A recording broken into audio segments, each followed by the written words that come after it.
Bismillahirrahmanirrahim. Assalamualaikum warahmatullahi wabarakatuh.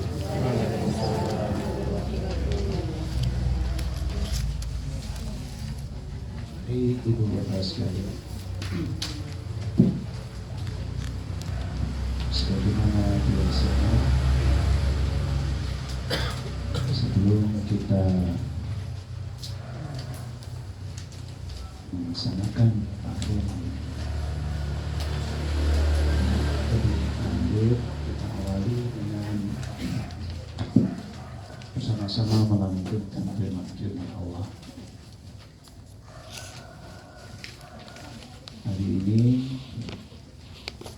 Quran surat ke-38 ayatnya 65. Kita akan membaca kira-kira 4 ayat.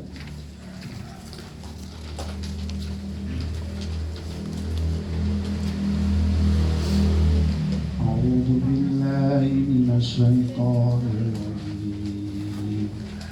A'udzu billahi minasyaitonir rajim. Bismillahirrahmanirrahim. Bismillahirrahmanirrahim. Qul innama ana mundir. Qul innama ana mundir. Wa ma min ilahin Wa ma min ilahin illallahul wahidul qahhar.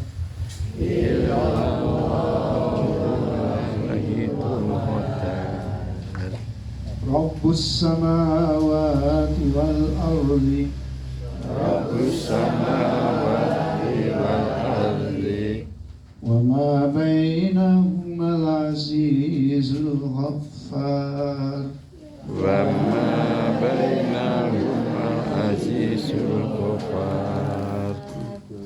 Qul huwa naba'un 'adzim. Qul huwa naba'un 'adzim. Antum anhu mu'ridun. Antum anhu mu'ridun. Sadaqallahul adzim. Sadaqallahul adzim. Ayat ini ditujukan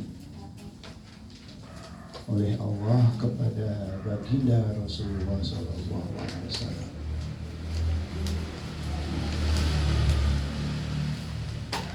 Beliau diminta mengatakan kepada umat manusia bahwa beliau adalah mundir. Ya. Mundir itu artinya orang yang memberi peringatan. Dalam hal yang lain, Rasulullah diingatkan bahwa ma laisa laka minal amri syai'un. Diperingatkan oleh Allah.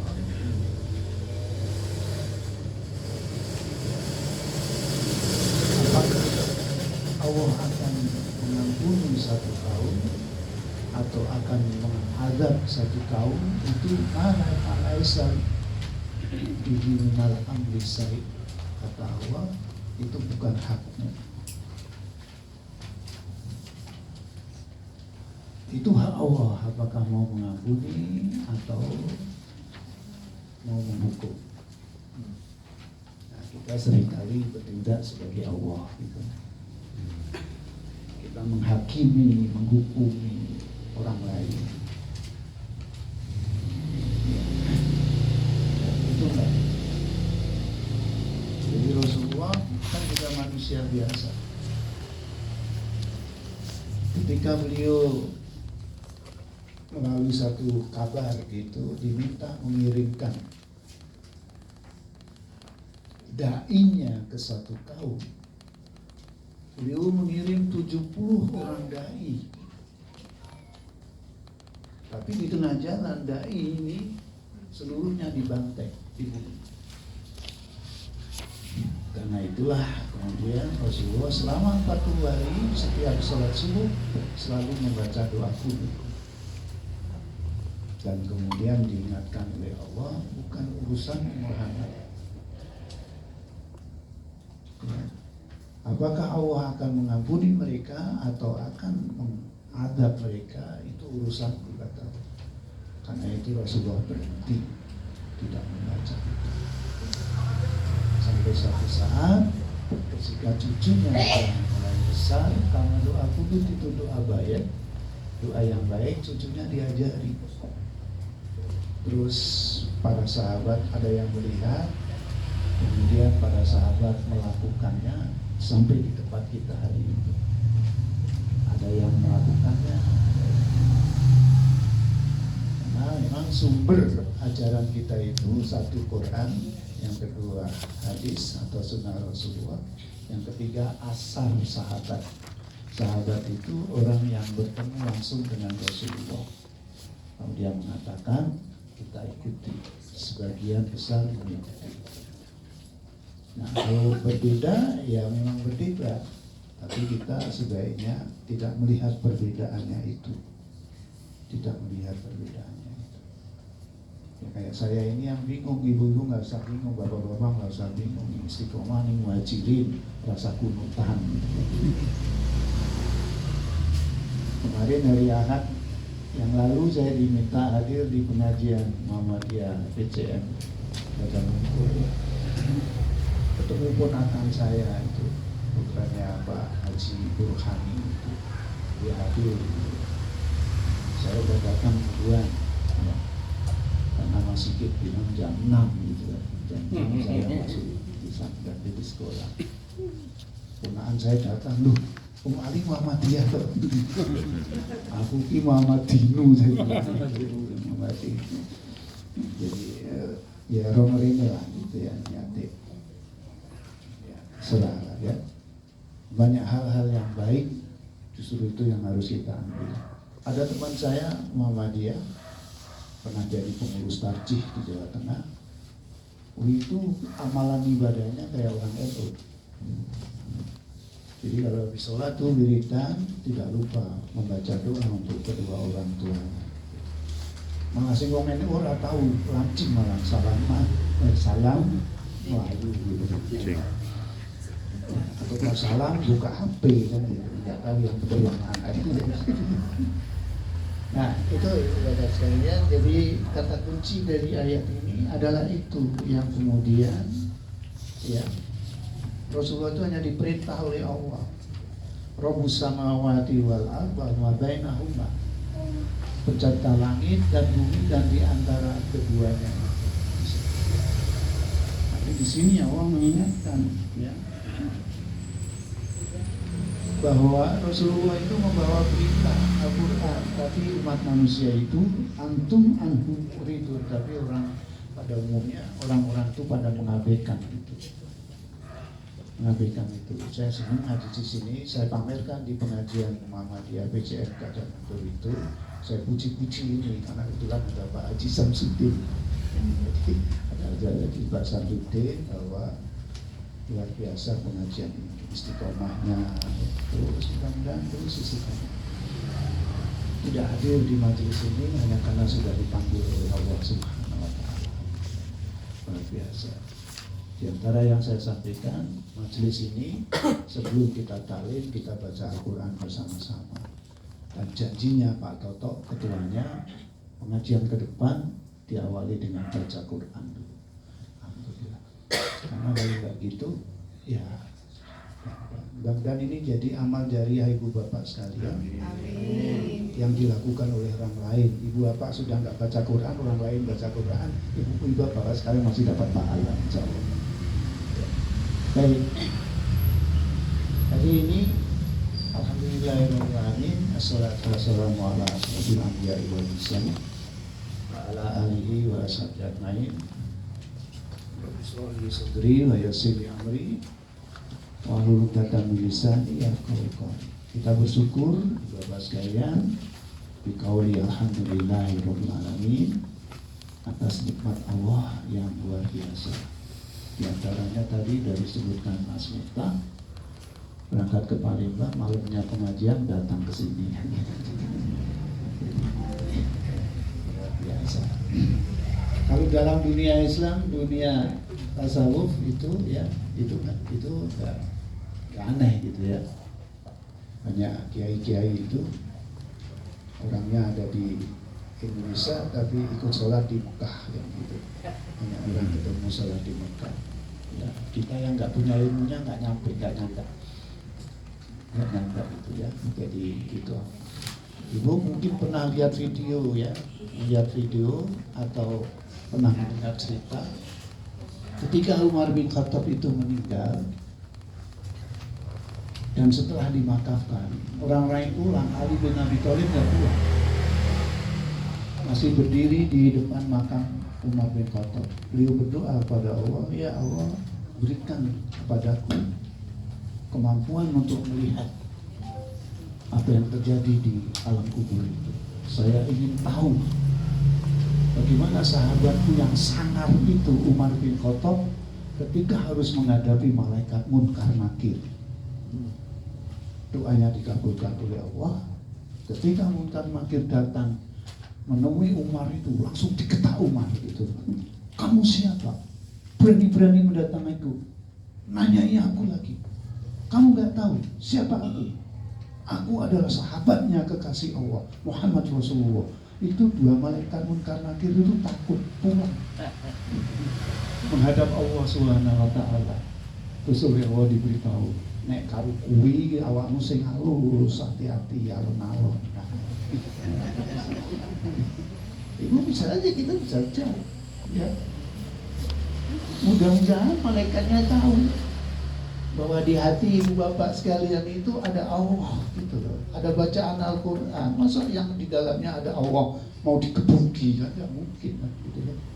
Mau dibuki malaikat ya tidak mungkin. Apa nggak sama dengan buku Gusti Allah gitu ya. Nah, tinggal keberanian bapak ibu aja bisa waktu gitu kan enggak gitu. Mikirnya Gusti Allah harus kebuki gitu kan gitu ya. Itu mudah-mudahan bisa semua. Apalagi kalau sudah latihan di dunia ini ya, sedikit-sedikit mesum gitu, sedikit bengong kayak insya Allah gitu. Baik, kita bersyukur pada Allah malam ini, hari ini kita diberi kesempatan oleh Allah untuk menapaki tahun baru Hijriah. Menapaki tahun baru Hijriah.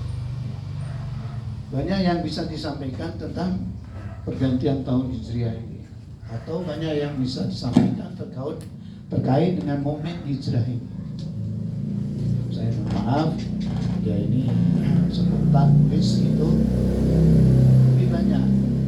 Nanti bisa dibaca ibu bapak sekalian di rumah, dan mohon maaf tulisannya kecil-kecil gitu ya. Karena banyak yang harus ditulis, makanya setelah jadi saya kecilin gitu loh satu halaman. Tadinya itu fontnya itu 16 gitu ya.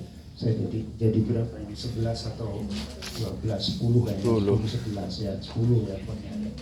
Jadi biar muat semua. Jadi ibu bapak sekalian, yang ingin saya sampaikan malam ini, mari kita bayangkan bahasa saya, betapa indahnya peristiwa hijrah Rasulullah itu.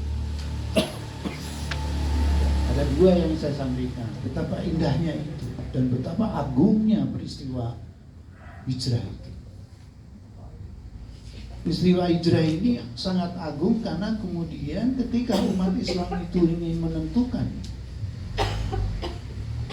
menetapkan penanggalan Islam, para sahabat berdebat, mulainya dari mana? Dari lahir Nabi, wah itu sama dengan Isa, nggak jadi. Dari wafat Nabi, tidak bisa.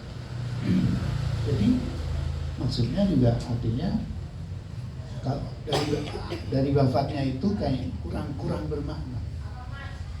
Usul Umar bin Khattab itu terkenal cerdas memang. Dari hijrah Rasulullah SAW. Banyak hal dalam perjuangan dakwah Rasulullah itu yang sebetulnya bisa menjadi tonggak kalender itu. Seperti misalnya perjanjian Hudaybiyah. Dalam perjanjian Hudaybiyah itu tanda pada saat itulah Quraisy itu menyatakan takluk secara enggak resmi, menyatakan takluk kepada Islam. Karena ketika Rasulullah dengan para sahabatnya itu pergi umroh itu, dicegat itu di Hudaybiyah. Diajak melakukan perjanjian. Kalian tidak boleh umroh sekarang, silakan pulang, tahun depan kalian boleh. Itu kalah, itu pernyataan kalah. Bukan pernyataan menang, karena setelah itu setiap tahun itu boleh umroh. Tidak ada lagi pembatasan. Tidak ada lagi. Apalagi Quraisy menamakan kita gencatan jenazah selama 10 tahun. Mereka gatel. Ya, mereka gatel baru berapa tahun? Enggak ada 1 tahun. Mereka mengganggu sekutu Rasulullah. 2 tahun itu kemudian mereka mengganggu, kemudian diperangi oleh Rasulullah, terjadilah Fathul Makkah, pembebasan kota Makkah. Itu sudah takluk sepenuhnya, itu orang Quraisy itu datang. Karena proses dari Fathul Makkah itu adalah Rasulullah memerintahkan kepada Abu Bakar untuk membersihkan Ka'bah itu dari sekian banyak sekitar 360-an berhala. Dalam berbagai macam bentuknya, ukurannya, singkirkan semua. Saat itu juga Rasulullah mengatakan, ya, tidak ada lagi tawaf haji dengan telanjang, tidak menggunakan pakaian kotor. Terus yang diumumkan lagi, untuk 2 kota suci, Makkah dan Madinah, orang kafir tidak boleh tinggal di situ. Otomatis kemudian yang tinggal di Jazirah Arab, Mekah dan sekitarnya termasuk Taif, itu adalah Muslim. Madinah itu adalah Muslim. Itu sejarahnya di situ. Diumumkan itu kemenangan Islam. Tapi tidak itu yang dipakai, yaitu hijrah yang dipakai. Dan kita sudah 1446 Hijriah. Tidak ada salahnya kita berhitung lagi ya Ibu. Bapak sekalian, saya pernah menyampaikan nubuah Rasulullah. Ya, cepat feedback. Enggak mesti. Jadi Coba dulu.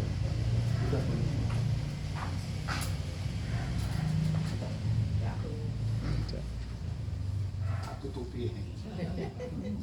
Rasulullah mengatakan umatku hanya akan hidup 1500 tahun. Sekarang Hijriah sudah 1440. Tinggal berapa itu? 55. Imam Syaukani mengatakan bahkan tidak mungkin sampai 1500 tahun.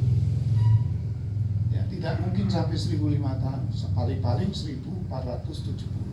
Ya, 1470 ya. Artinya berkurang 30 tahun. Kalau berkurang 30 tahun berarti tinggal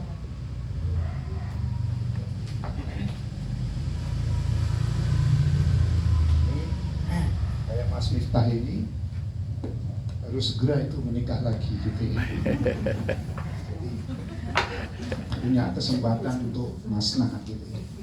Sudah sepuh ya nggak usah lagi, nggak usah gitu. Tinggal ini.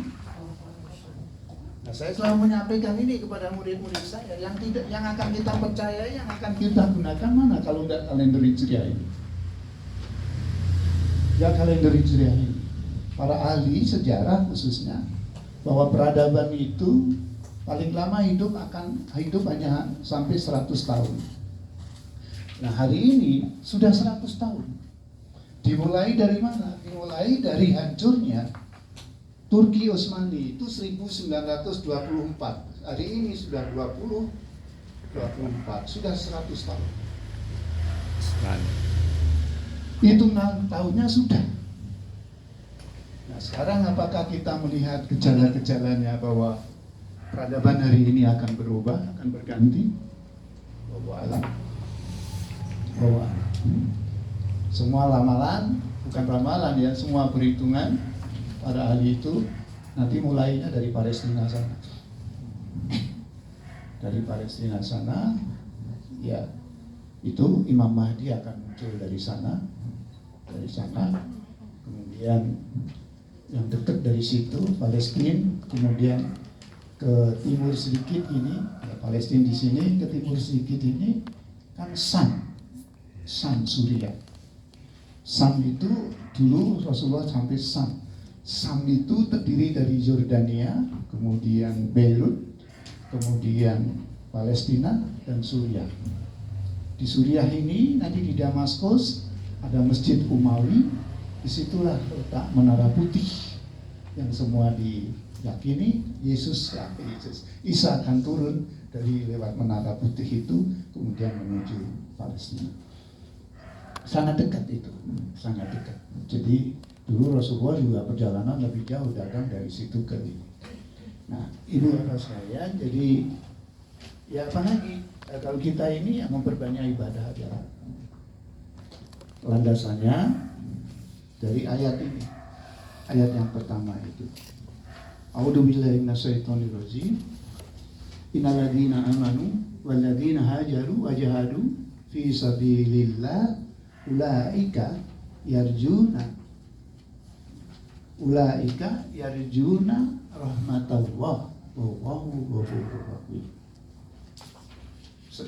Bukan hanya nama majelis taklim kita, ibu bapak sekalian, ini para muhajir. Berusaha melalui majelis taklim ini menjadi lebih baik dari kebiasaan yang tidak baik.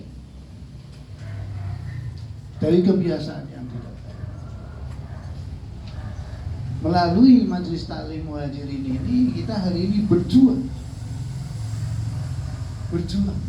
Seperti para muhajirin zaman Rasulullah itu menjadi apa? Menjadi khairul ummah di sini. Menjadi khairul ummah, yaitu apa? Menjadi umat terbaik. Yang ciri umat terbaik itu 3 cirinya: amar ma'ruf, nahi mungkar, beriman kepada Allah. Ini bentuk amar ma'ruf. Ini bentuk nahi mungkar. Dengan ngaji ini ibu nggak nonton sinetron. Nahi mungkar itu. Dengan ngaji ini ketemu tetangganya mau kemana? Pengajian, tetangganya ikut, amar ma'ruf. Dengan ngaji ini iman kita bertambah. Insya Allah. Kita jaga iman kita. Minimal iman kita terjaga selama pengajian lah gitu ya. Setelah itu harapannya terus ingat pada Allah, karena Allah mengingatkan. Wala takunu kalladzina nasuwaha fa'ansahu anfusahum ulaika humul fasiqun. Surat Al-Hasan ayat 19. Dan janganlah kamu menjadi orang yang melupakan Allah.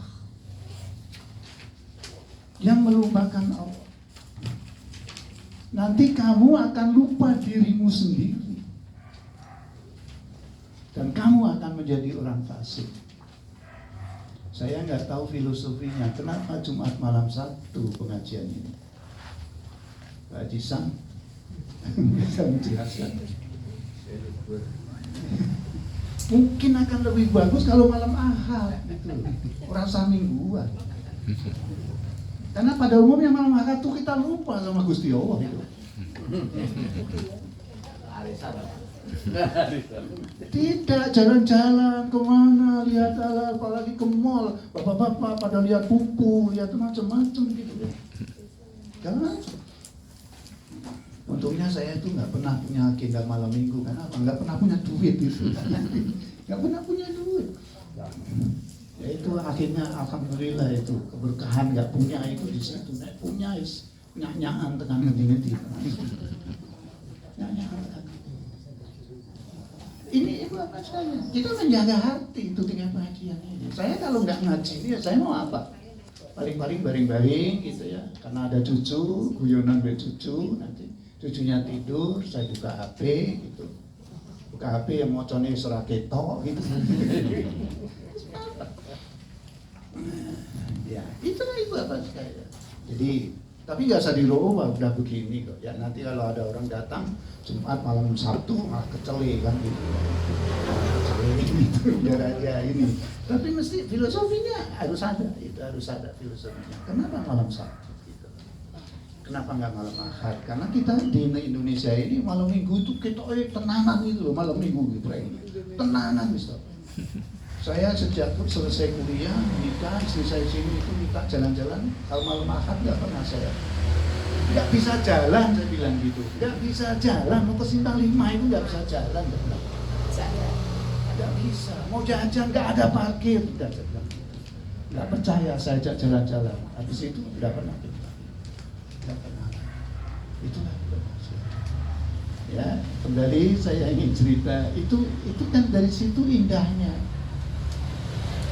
Peristiwa hijrah itu, momentum hijrah itu indah. Ya. Jadi ayat ini kaitannya dengan hadis Nabi. Nanti terakhir mudah-mudahan ya nggak kelewatan hadis Nabi. Saya ingin cerita indahnya hijrah ini. Dari mana saya akan cerita? Dakwah Rasulullah di Mekah itu selama dilakukan Rasulullah selama 13 tahun. Pada tahun ke-11 itu dari kenabian, 11 dari kenabian,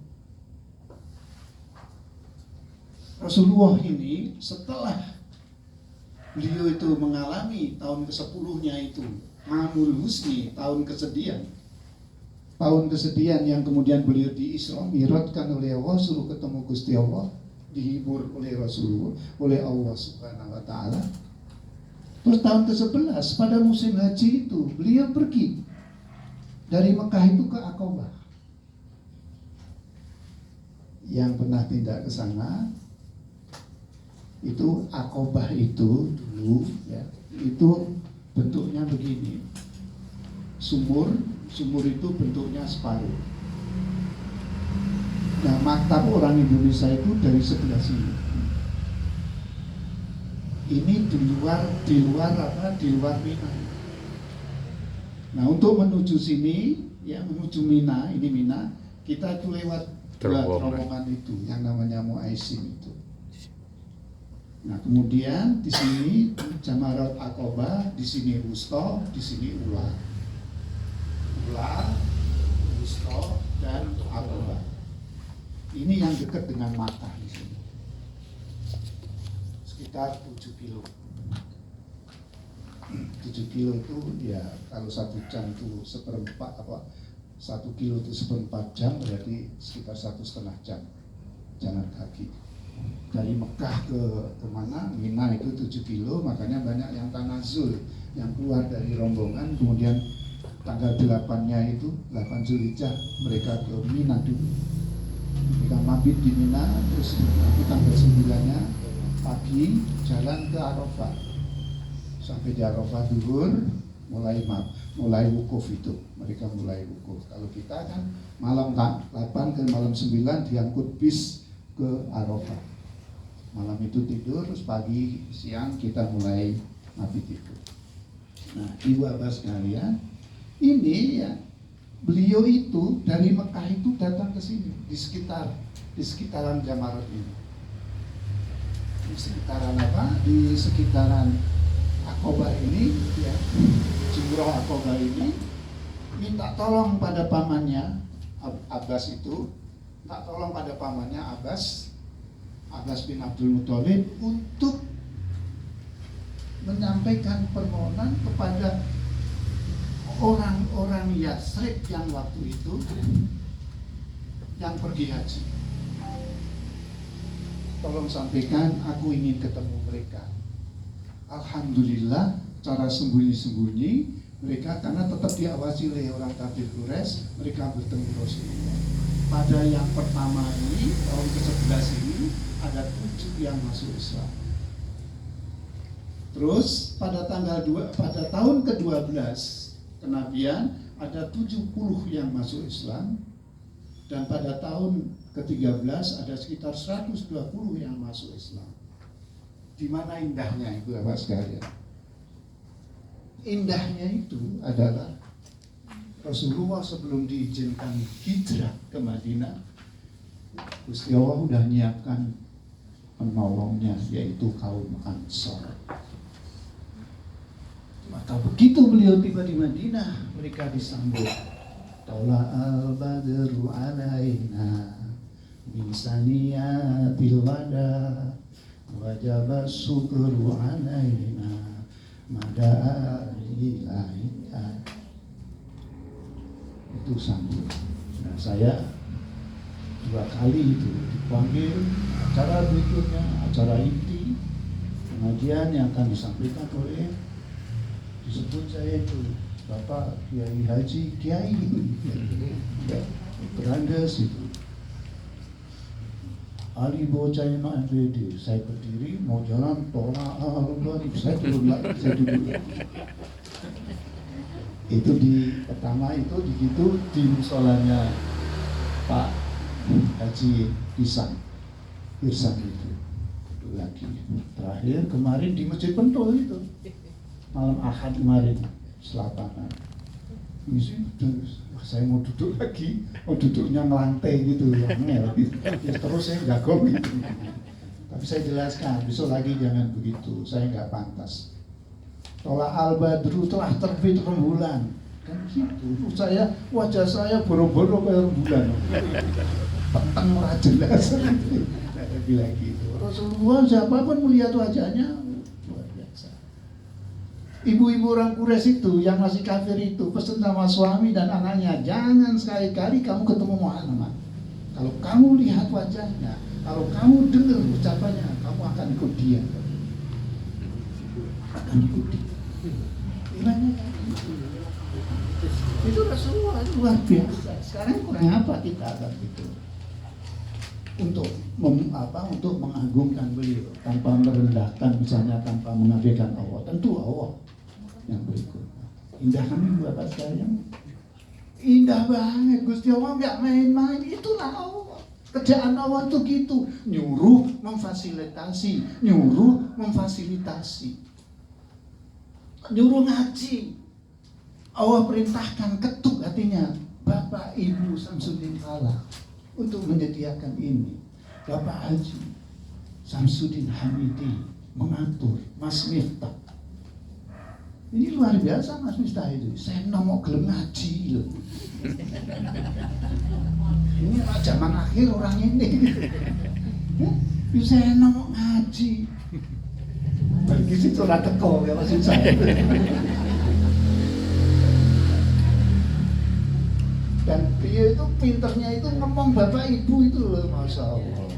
Ngomongnya itu loh, ya Allah. Jadi pilihannya dulu pas itu. Pilihannya pas itu. Mudah-mudahan jadi amal jariahnya Pak Bergi ya. Allah ya. Biasa. Ya punya mantu kayak gini kok gitu. Ya. Punya mantu. Itu kan kalau Rasulullah kan ini seperti Utsman bin Affan. Ya. Pertama dinikahkan dengan Ruqayyah meninggal, kasih lagi anaknya Umi Kulsum suruh nikahi oleh aku. Bayangkan. Punya istri anak Nabi 2, bayangkan itu. Maka kemudian gelarnya Utsman bin Affan disebut dengan Dzun Nuraini, pemilik 2 cahaya mata, yaitu Ruqayyah dan Umi. Indahnya itu. Jadi indahnya itu dalam perjalanan itu ketika dikejar, beliau sembunyi di Gua Thur. Sama. Indahnya apa? Indahnya itu Abu Bakar itu lihat ada kalajengking mau keluar dari lubangnya, ditahan sama kakinya, jempolnya kemudian digigit itu. Tintok Kalau jengking sama Rasulullah cuma dielus, kasih ludah beliau sedikit sembuh. Di luar itu yang mengejar beliau itu sudah di depan gua. Tapi Allah ketuk hatinya, nggak mungkin di sini. Kenapa nggak mungkin di sini? Lihat itu, sarang laba-laba utuh kok. Kalau masuk pasti hancur. Lihat itu, burung merpati masih ngeremin doke. Ora wis mabur. Pergi. Itu terus dalam perjalanan beliau haus, datang kepada seorang nenek-nenek, mau minta air, mau minta minum, nggak ada. Minta susu apalagi, saya cuma punya 1 kambing perempuan sudah tua, kurus. Oleh Rasulullah dielus itu putingnya, langsung penuh isi air susu. Kemudian diperas beliau ini. dan sisanya ditinggalkan hanya itu. Dan sampai di Mekah, di Madinah itu disambut dengan, coba ibu bapak sekalian, ibu sering melakukan perjalanan sederhana lah di Semarang itu. Betapa indahnya kalau kita sedang ditolong Allah. Lihat itu kena pas lampu abang awak ini hijau terus. Lihat itu cerita macet nih kini awak ini atau macet atau gimana? Itu siapa? Bukan kita. Kita nggak tahu apa-apa. Kita nggak bisa apa-apa. Itulah Allah. Makanya lah iya. Kemudian bersyukur. Itu maknanya hijrah. Jadi kalau kita hari ini berhijrah dari sesuatu, karena hijrah fisik pindah tempat itu sudah tidak ada kata Rasulullah.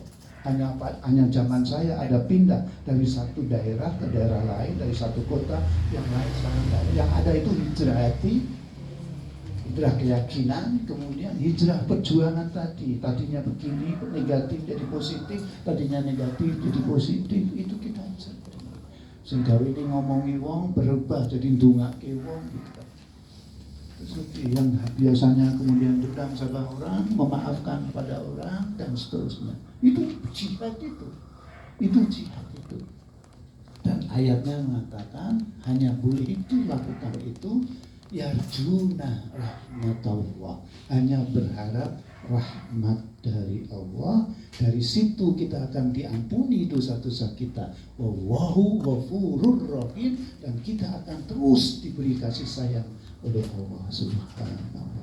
Apa-apa ini gampang, apa-apa enak. Kita sering nggak merasakan kan, apa-apa gampang, apa-apa enak.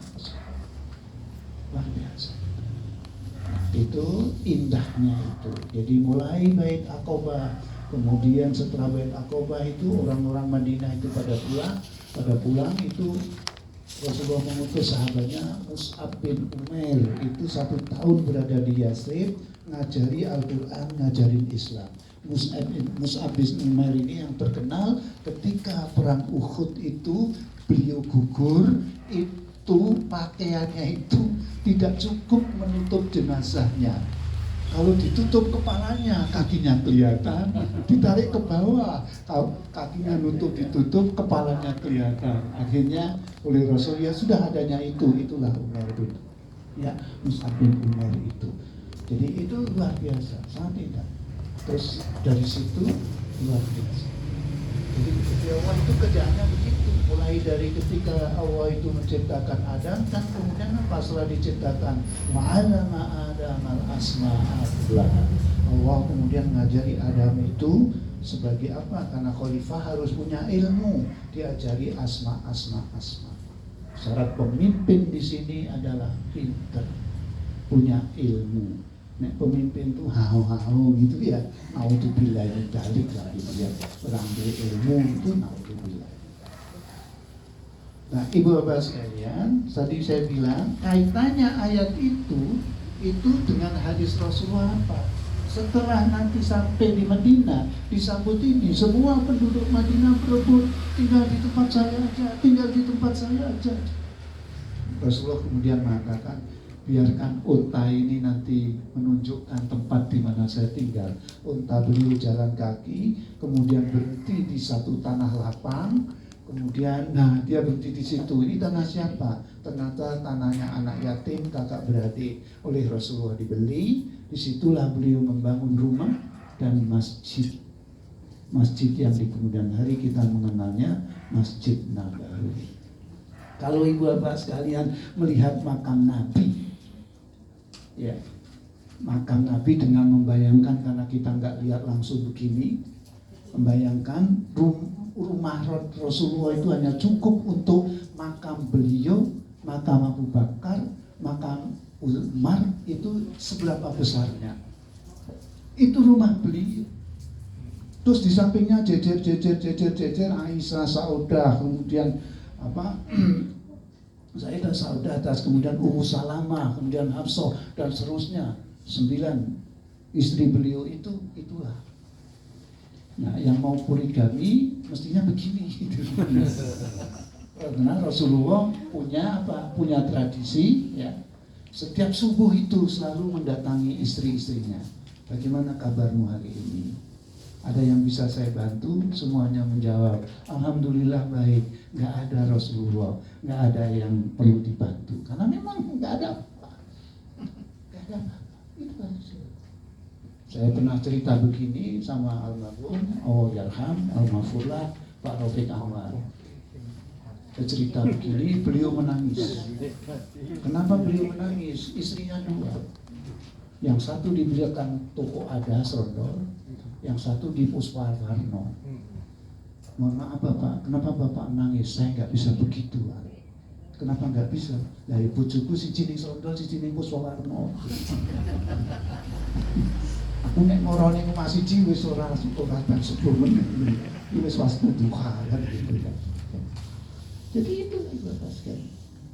Nah, di dalam ayat itu pun lanjutan ayat di tempat lain pun itu ya, kita itu dijamin oleh Allah nggak akan bisa adil, makanya cukup satu. Wa in kuntum ala ta'dilu fawahidah. Maka tadi anjuran ke Mas Miftah saya cabut lagi, karena nggak mungkin bisa ini. Baik, Bapak Ibu sekalian, sekarang apa kaitannya dengan hadis Rasulullah ini? Singkat cerita, Rasulullah bangun rumah di situ, istri-istrinya, kemudian ya nggak langsung 11 kan, dalam perkembangan ada menikah pada tahun 3 Hijrah, ada 4 Hijrah, tahun 5 Hijrah, tahun 6 Hijrah, tahun 7 Hijrah, yang paling banyak di tahun ke-6 Hijrah itu sampai 11 orang itu di situ, yaitu dibuatkan paruh-paruh hingga itu. Jadi mereka nggak ada yang iri dengki, nggak ada yang iri dengki. Iri dengkinya malah pada perempuan yang lain. Itu di surat Al-Ahzab atau surat An-Nur, belum saya cek. Itu para istri Rasulullah itu, mosok istri Nabi kok ora duwe apa-apa gitu ya. Nah, itu didengar Rasulullah. Didengar Allah, diteruskan ke Rasulullah. Kemudian Rasulullah suruh nanting mereka. Nanting.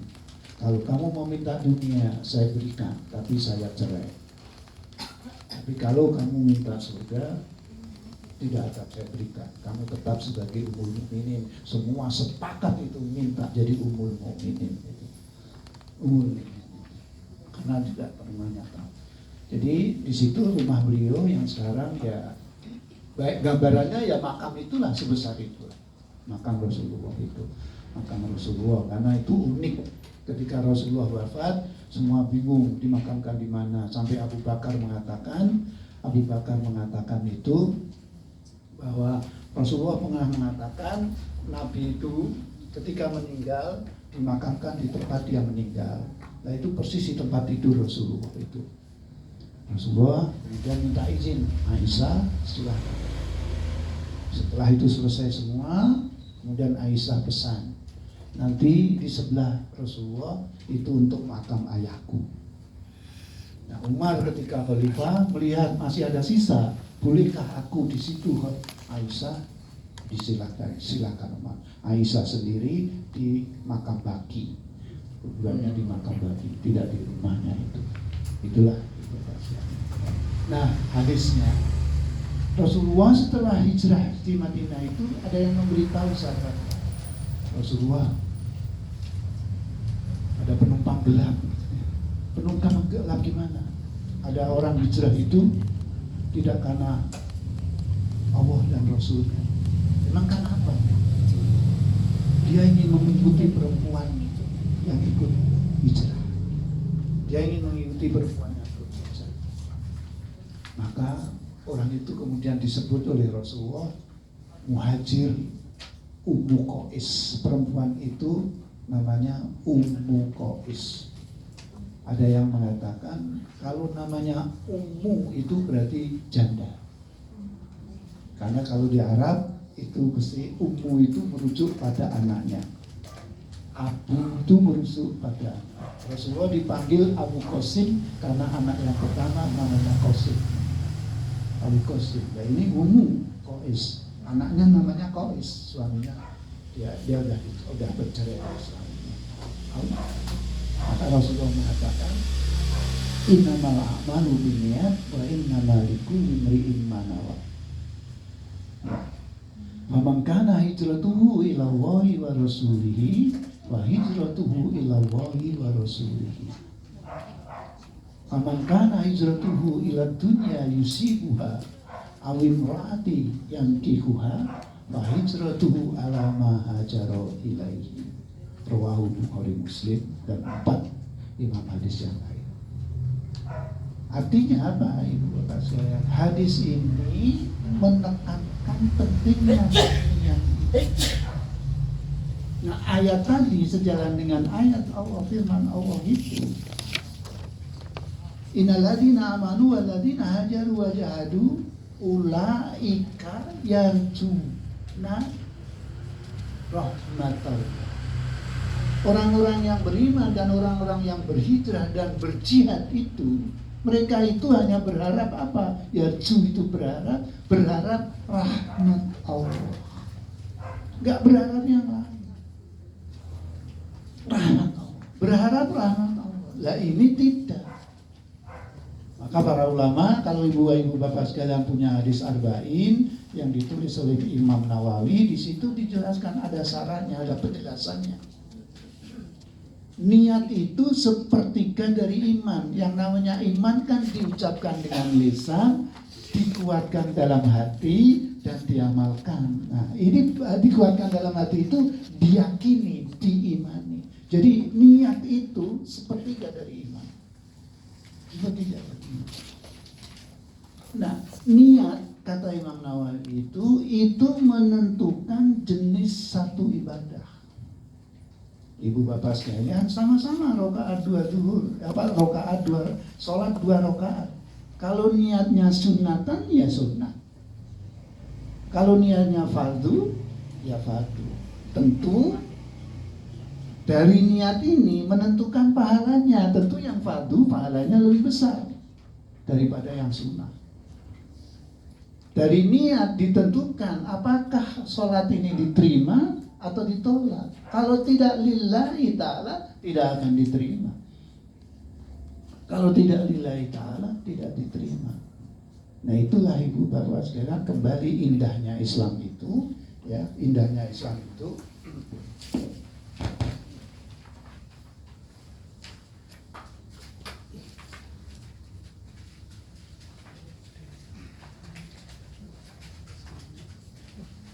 Islam itu mempunyai pola yang sangat indah. Saya sering mengatakan polanya adalah pola segitiga sama sisi. Anggap aja sama sisinya. Sama sisi. Kalau orang lain menyebutnya apa?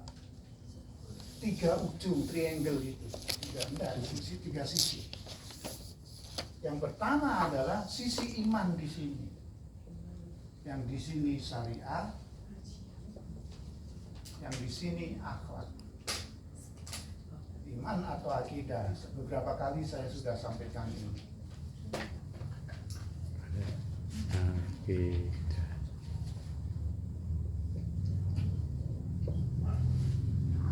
Iman tadi itu di sini ditanamkan dalam hati, diucapkan dengan lisan, dibuktikan dengan amal.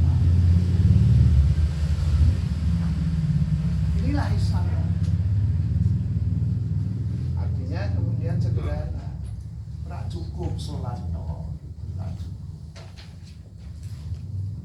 Tapi saya sering gersulo, tak percaya mbek Gusti Allah.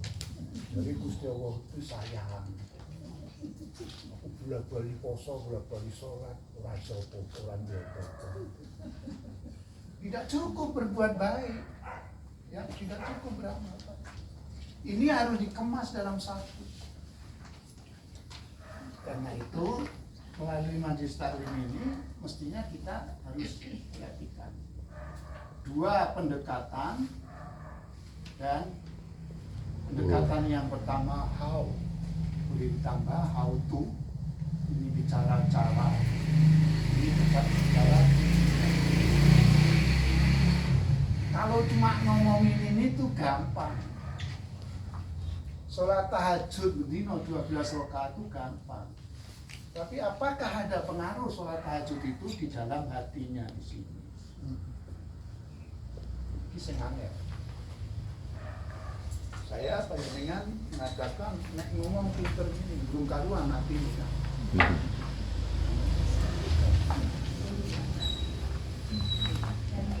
Mohon doanya. Ya, mohon doa. Karena waktu pengajian di Pentul saya sangat protes. Pak Amirnya itu Pak Muslim maksudnya baik, maksudnya boleh, tapi tidak baik untuk saya. Beliau diam-diam nanya sama ibu-ibu ikut pengajian dari sekitar 5 atau berapa itu yang isi materi. Kalau Pak ini gimana, Pak ini gimana, terus disampaikan. Kalau Pak Ali bilang baik, tapi materinya berbeda. Anda dipahami. Saya komentari, Bu, panjenengan tuh rawuh pengajian tuh ora kudu ngerti. Karena bukan saya yang memahamkan pada Ibu, Gusti Allah. Bukan saya. Karena ahli ini goblok. Terus saya ini ya kebiasaan saya karena dosen ngomongnya begini, nggak bisa kita ngomong blasmu. Bapak ngomong masuk. Anak piayu ngomongnya masuk. Impre, ya nggak bisa ya. Nggak bisa. Nggak bisa.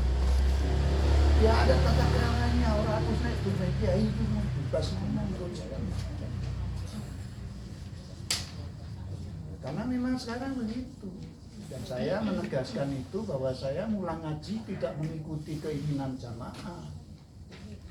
Saya ingin keinginan, ya itu yang terjadi kalau ingin jamaah apa pengajiannya welek gitu. Orang lucu nih. Ngajian sih apa ini? Ya lucu kakak mulai pertama nanti terakhir itu. Allah Akbar. Saya jadi kalau itu tuh ingat beliau itu yang di belakang itu. Pak Haji yang Samsudin Hawidi diminta oleh RT 1 Karangrejo itu ngisi pengajian halal bihalal tempatnya Pak Hartono itu dipesan sama RT ini yang lucu ya Pak, lu pasang cukup lucu nggak bisa Pak cukup lucu. Saya yang muda-muda gitu ingat nggak bisa. Saya ya kamu lah gitu, makanya saya juga nggak akan pernah bertanya gimana cara ngisi saya, enggak akan bertanya. Panjenengan kalau saya tanya pasti jawabannya baik, nggak mungkin ngomong elek. Jadi kan aku mau dihapusin dong, aslinya elek ngomong baik. Jadi Ibu, Bapak Jayan, mari kita malam ini ya kembali tata niat kita pelan-pelan. Jadi why ini berat itu pelan-pelan, tapi insya Allah bisa. Kalau Ibu pernah nonton short video itu arsitektur pembangunan masjid Masjidil Haram itu hanya dibayar oleh pemerintah Saudi berupa cek kosong. Artinya apa? Sakarmu pengen nulis piro wae. Tapi orang ditulis ceknya disimpan. Ditanya Bapak, kenapa enggak Anda tulis? Terus nanti di hadapan Allah saya dapat apa? Kalau sudah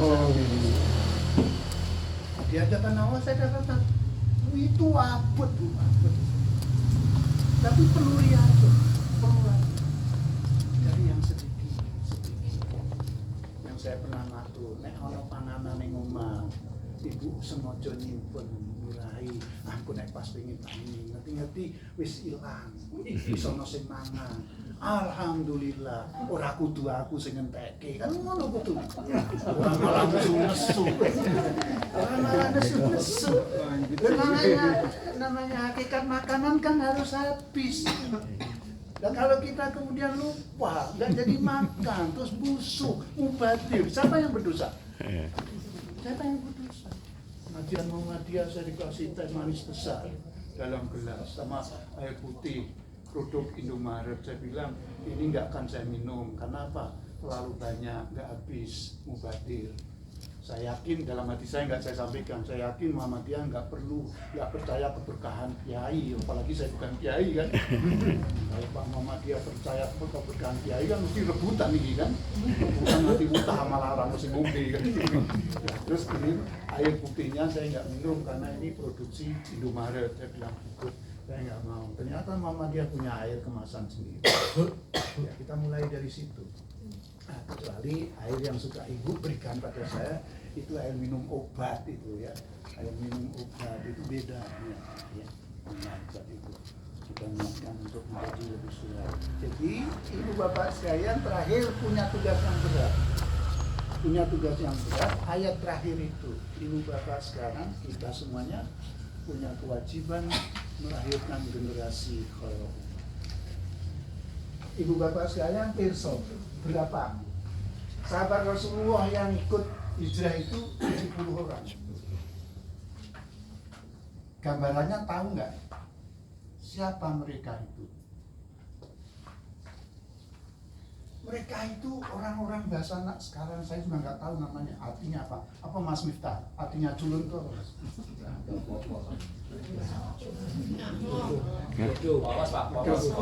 Ya seluruh, tapi kemudian jadi apa? Hafidoh, bayangkan. Dari beliau ini yang 70 ini melahirkan ulama-ulama besar. Tabi'in, dari tabi'in melahirkan tabi'in, dari tabi'in melahirkan ulama-ulama salaf yang lain, salafus saleh yang lain, sampai kita ini. Kalau ini buru-buru hafal muncul saya gratis.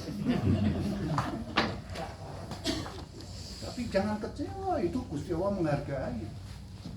Sing fasih rado gelem, sing gadul-gadul terus palanya lebih besar. Nah, ini itu jadi ini luar biasa. Sampai Rasulullah mengatakan umat terbaik setelah aku adalah sahabatku yang 70 orang. Yang namanya Abdurrahman bin Auf itu tinggalkan semua hartanya di Mekah sampai di Madinah. Beliau dipersaudarakan dengan Ansor yang kaya. Aku boleh dibilang orang kaya di sini, terkaya di sini. Akan saya bagi dua hartaku, separuh untukmu, separuh untuk. Jawab Abdurrahman bin Auf, tidak perlu begitu. Tunjukkan saja di mana aku bisa mencari uang. Tunjukkan pasar. Kemudian beliau itu menjadi orang kaya. Tapi setelah menjadi orang kaya, apa ibu bapak sekalian? Setelah menjadi orang kaya itu, ya, hartanya itu dibagi 3 hartanya. Sepertiga untuk orang yang berhutang, sepertiga untuk orang yang miskin, kemudian sepertiga untuk orang yang mau berusaha. Dia tidak memanfaatkan sama sekali. Tidak dia memanfaatkan sama sekali. Utsman bin Affan sejak awal sudah kaya. Jadi menantu Rasulullah kaya. Apa yang terjadi? Ketika khalifahnya Abu Bakar As-Siddiq terjadi paceklik 3 tahun, seluruh hartanya dibelanjakan sembako. Begitu sampai pulang ke Madinah, semua pedagang-pedagang berebut untuk membeli barang Utsman dengan menawarkan keuntungan dari 20%, 30%, 40%, semua ditolak oleh Utsman. Masih terlalu kecil sampai ada yang 70% ditolak oleh Utsman. 70 ini sudah nggak masuk akal, kok masih kamu tolak? Ada yang lebih besar. Besarnya berapa? Utsman bilang, saya akan mendapat keuntungan 700%. Mana mungkin? Iya, dari siapa? Nah,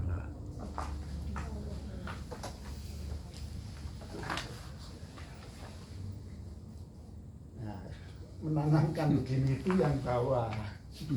Yang bawah ini ngomong nalon-nalon gitu dari sini, dari hati ke hati. Dari ke hati. Bagaimana?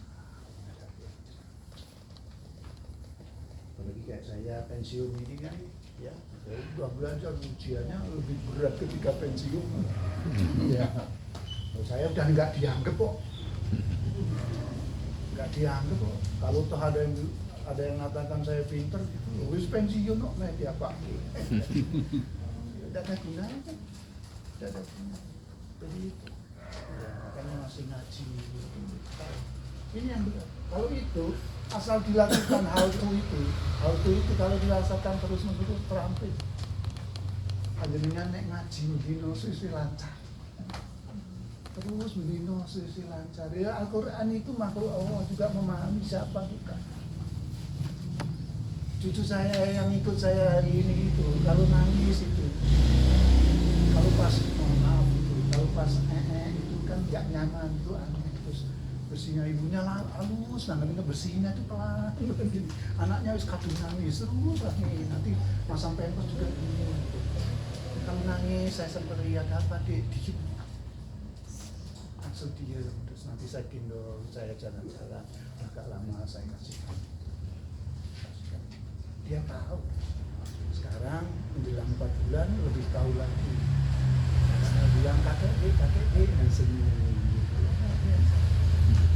Itulah yang namanya qurrata ayun gitu ya. Anak itu sangat ini kalau akeh sudah dukung dia anak.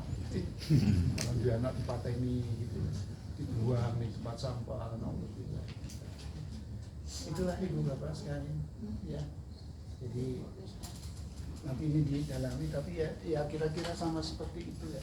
Ketika Rasulullah keluar dari rumah itu minta Ali bin Abi Thalib, indahnya begitu. Beliau kan waktu di Mekah itu juga dititipi, meskipun dimusuhi orang kafir, orang-orang Yahudi dan orang-orang yang belum Islam yang lain percaya sama beliau, titip barang itu sama beliau. Ketika mau hijrah itu Ali dipanggil, ini punya ini punya si A, punya si B, tolong kembalikan besok pada dia, saya mau hijrah. Terus minta pada Ali untuk tidur di tempat tidur Rasulullah, pakai selimut Rasulullah. Sehingga yang mengepung rumah Rasulullah itu ketika nginjen itu menganggap Rasulullah masih ada. Ketika keluar rumah itu, Jibril bilang ambil pasir Rasulullah, tebarkan di tengah-tengah mereka. Tidur semua. Dalilnya adalah Yasin ayat 3. Wa ja'alna min baini aydihim saddaw wa min khalfihim saddam fa aghsaynahu fa hum la yubsirun. Almarhum Yarham kakek saya Mbah Suharmi itu cerita dulu dicari-cari Jepang, cuma ditutupi kosok di bawah dipan, ora ketok, ora konangan. Kok bisa enggak? Orang-orang tua dulu tuh Yasin hafal, Waqiah hafal, Al-Kahfi hafal. Nah, lain dia Al-Kafirun ora hafal-hafal. La a'budu ma ta'buduna wa la antum a'buduna ma a'bud, la a'budu ma ta'buduna wa la antum bolak-balik. Kita ini hafal ya bahasa saya itu terus menghafalin itu Yasin terus. Ya ini kata kuncinya ini. Wajah anak ini aisyim saja. Jadi kalau ibu mau main peta umpet ya enggak lagi ya. Baca aja ini. Ora kecekles. Baik, itu Bapak sekalian, saya akhiri dulu sampai di sini. Kalau ada yang ingin masuk apa menunjukkan ya saya monggo silakan. Saya beri dulu dari topik bagi saya. Assalamualaikum warahmatullahi wabarakatuh.